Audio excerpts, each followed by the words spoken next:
welcome to another episode of The Adrienne Ross Show. Now, I am Adrienne, and I'm so glad that you have tuned in to catch this episode on the BMG Network. That is thebmgnetwork.com.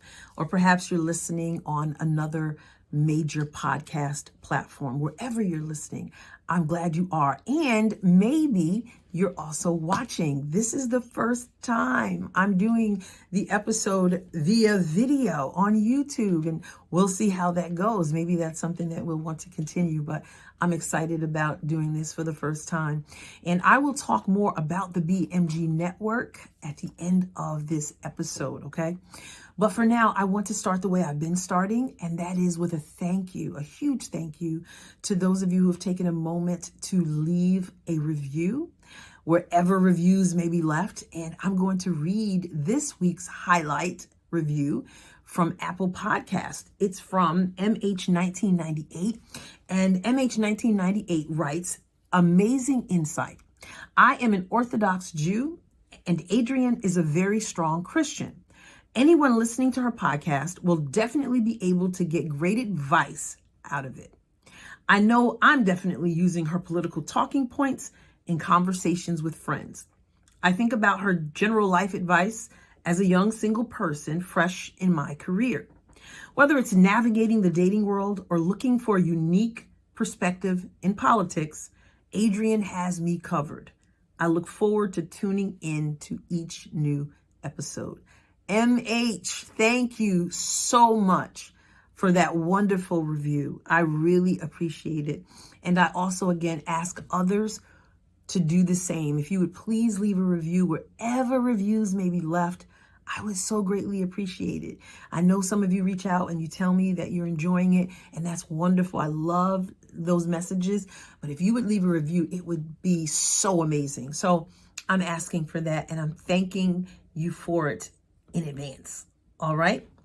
Okay. So let's dive into this week's episode. I have to say this is an area I didn't want to touch. I really did not. There is a conservative woman. She's a commentator. She's an author. She has podcasts. She has shows. She has the attention of many people. She happens to also be a Black woman. And if you follow politics at all, when I say her name, you'll probably know who she is, because she is an attention getter. Okay. She's an attention getter because she's extremely provocative. Okay. And purposely so, I feel. The name is Candace Owens. Again, she sort of took the conservative world by storm a while ago and really rose in ranks in terms of how people feel about her and the appreciation that some people have for her. And of course, she causes liberal heads to explode because she's going to say some things that they don't want to hear. And she really doesn't care if they don't want to hear it or not. Now, personally, I'm not a huge fan of Candace Owens, and some people might find that surprising. I've had people who know me mention my name in the same sentence as hers. And I usually say, no, I reject that because, again, I'm not a hater. I'm not a fan. And I have reasons for that, which I really don't want to get into today. I'm only talking about Candace Owens because of a particular issue that surfaced that was brought to my attention. And so I want to speak on it. I almost feel like I have to speak on it. Okay. So again, I'm no huge fan of hers.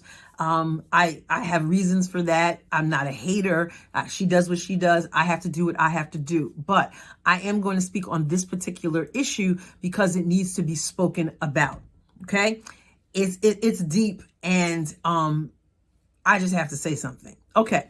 A friend tagged me in a comment she made on a post that Candace put up on Instagram. Okay.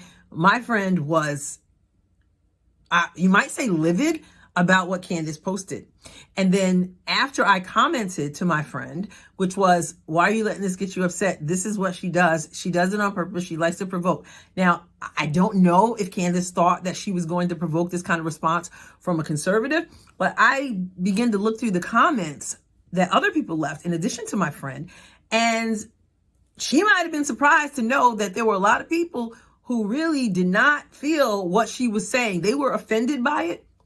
and they had issues with it, and they pointed it out. So let me just read what she wrote, and then we can talk about it, because again, I wasn't really going to touch on Candace Owens in any way, shape, or form, purposely so,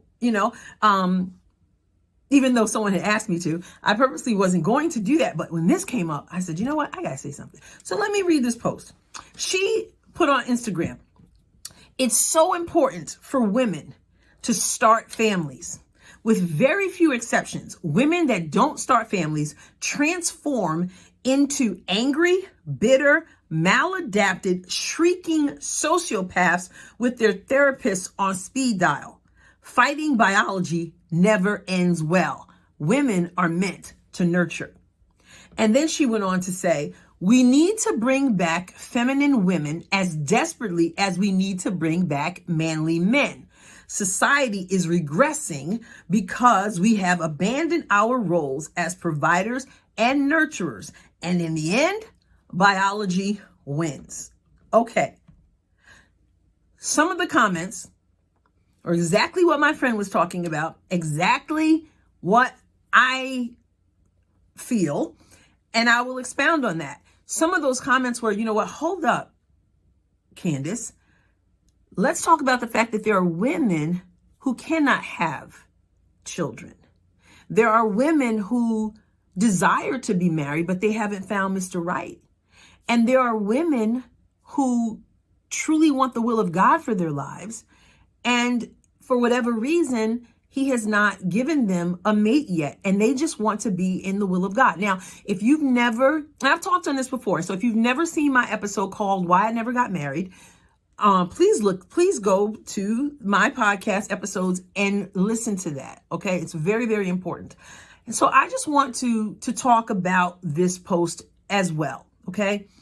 I find it extremely insulting, extremely offensive that Candace Owens, and irresponsible, mind you, that Candace Owens would come out and say, with very few exceptions, I don't know where she gets her math from, but that's her numbers, I guess, with very few exceptions, women who don't start families they become bitter and angry and shriek, not just sociopaths, but shrieking sociopaths, maladapted, and they've got their therapists on speed dial.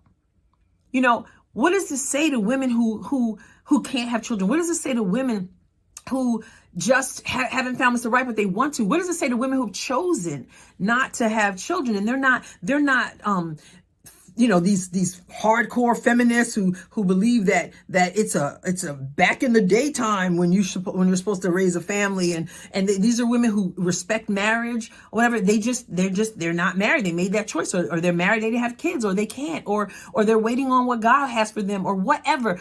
You know, who are you to come out and then to try to make them feel like they're some kind of horrible person who's just this feminist who is off your rocker, and you're not a nurturer? We're meant to nurture. I mean, really?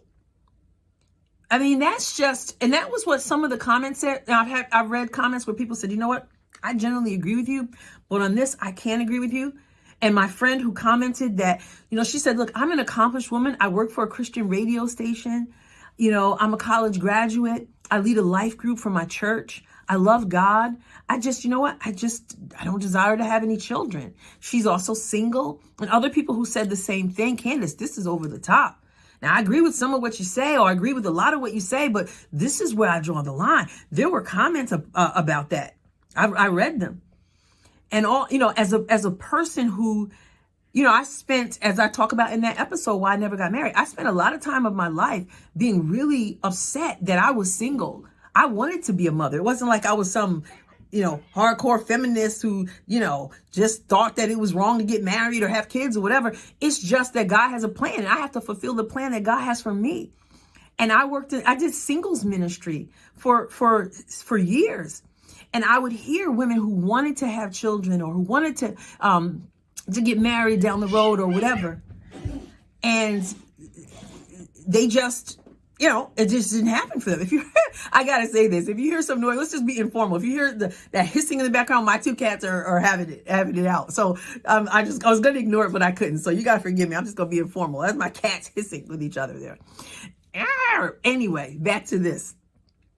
it just, maybe that's appropriate. Maybe the Candace thing is the hissing, the cattiness. I don't know. But I just know that having worked with, dealt with women, prayed for women, tried to encourage women to just walk in the purpose that God has for your life. And then to come and read something like this, where you're saying with very few exceptions, then you're just some kind of sociopath because you're not married or have children or whatever. And that's just jacked up and insensitive. It really is. And then when people it's like certain people who want to talk like that, it's like, okay, so you've been married for like a minute, and had a kid for like 30 seconds, but now you know all about who's nurturing, who's not, and the sociopaths and all this other stuff. It's just, it just needed to be spoken about. And that's where I come in, I guess, because this is a serious issue and this is really offensive, as the comments said. Now, it would be nice if she came back and said, you know what, I got to listen to what people have to say. And I apologize for that. I overstepped. You're right. I'm not talking about, I'm not even talking about most people. I can't judge, what reasons most people have. I can't say that they're sociopaths because they didn't get married. I don't know their story. I apologize. I'm not holding my breath for that. But that would be the right thing to do. And here's this thing. I agree with her that God has made us nurturers. We are by nature nurturers. When I say by nature, I mean because God has given a heart to a woman that is soft and usually and beautiful. And we do need that. So I agree with her there. But you don't have to necessarily have a child to be a nurturer. You're a nurturer because God created you to be a nurturer. I taught nearly 18 years. I nurtured many children. So there are people who are nurturing their students. There are people who are nurturing their nieces and their nephews, their aunties, and they're nurturing. They're teaching in Sunday school and they're nurturing, and they're not fighting that nurturing spirit that God has given us. Maybe they just don't have their own children, but that doesn't mean that they're some kind of freak of nature and that they're not nurturers. And again, for her to say that is absolutely jacked up and irresponsible. Again, I'm no fan, okay? I know that she likes to press buttons, and I know that she gets attention from it, okay? And here I am adding to that. But this is more for other people than it is about her, because people, even as I read the comments, there are people who are just like, what about, I just chose not to have children, or I chose not to get married, or I hope to get married, but I haven't, or, I can't have a baby, or whatever the case may be. It's more about them, because nobody should be made to feel less than because they don't fit what you think is supposed to have happened in their lives. You're not God. And as for me, my desire is to help people fulfill their purpose. In fact, I really believe that's part of my purpose. My purpose is to help other people fulfill their purpose and not to embrace something that's not for them or not for them in this season. And then I look at some of the people who are hitting like, and I'm like, what planet are you on? This is what we have to get away from, particularly politically. We've got this thing with politics where if I like the person, then I have to like what they say, and I got to be all up on them and all that. Listen, stop and think. Don't be anybody's puppet and just be agreeing to all kinds of stuff because this particular person, Candace Owens, and she's like, oh my, she just rose up in ranks and she's a black conservative and she's coming after, all the, Black Lives Matter and she's calling out the black community and, or she's an author and, or she's on this particular network. And, so Candace Owens, we've got great, you know what? When you can applaud somebody, applaud them. But when they step over the line, don't be afraid to call them out. Don't be a yes man or a yes woman, especially when it's something like that. How do you like a status that says that women that don't start families transform into angry, bitter, maladaptive, shrieking sociopaths with their therapists on speed dial? How do you even click that? No, Candace, hold that down. Yeah, there are people like that. But I like to think those are the exceptions, not the ones who are just living their lives and doing what they do. So we need to be more responsible when we speak. As I have said, I'm not a fan, But this required speaking on. Generally we ignore things and we don't want to go too deep with certain things, but I just felt like it had to be addressed. And I also want to encourage those of you who are women, who believe in femininity, who believe in marriage, who also have great respect for singleness. Maybe you are desiring to be married. Maybe you're not. I just want to encourage you to just do what God's called you to do. It's a beautiful thing. And don't allow anyone to steal that from you. All right. Okay. So that's it. That's all I have to say. And I want to thank you for tuning in to the Adrienne Ross Show. I said I would talk a little bit about the BMG Network. Listen, we have got great podcasts on the BMG Network. We have on Mondays, the Ken Burns Show podcast on the BMG Network. On Tuesdays, of course, Adrienne Ross, the Adrienne Ross Show comes out. On Wednesdays, we have the Pac-Man podcast. You got to excuse me. The Pac-Man podcast.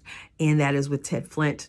And then on Thursdays, we have Mic'd Up with Mike Hansen. And on Friday, we have Set Apart with KC. Also on Tuesday evenings on Facebook Live, we have the Ken and Mike Show. And you don't want to miss that. Okay. So, cool. Thank you for tuning in. And also, remember, you can contact me via email at adriennerosscom@gmail.com. And my website is adriennerosscom.com. I have an online school, adriennerossacademy.com. And I also have an online column. I did have a print column in the newspaper, but I decided to step away from that media filter. And we have adriennerosscolumn.com. So thank you for tuning in. Again, this is a new thing here. So this is the whole video thing. So you got to experience that and all my flubs and flaws and all that. And it's all good. We just want to be real. We just want to be real. All right. So thank you for tuning in. And make sure that you consider and then go ahead and leave a review. I would really appreciate it. And make sure that you tune into every episode because you don't want to miss a thing. You don't. God bless you abundantly. The Adrienne Ross Show was produced and edited in the BMG studio. The music was provided by Kevin MacLeod. Find more episodes of The Adrienne Ross Show at thebmgnetwork.com and major podcast platforms. Be sure to tune in regularly. You don't want to miss even one episode.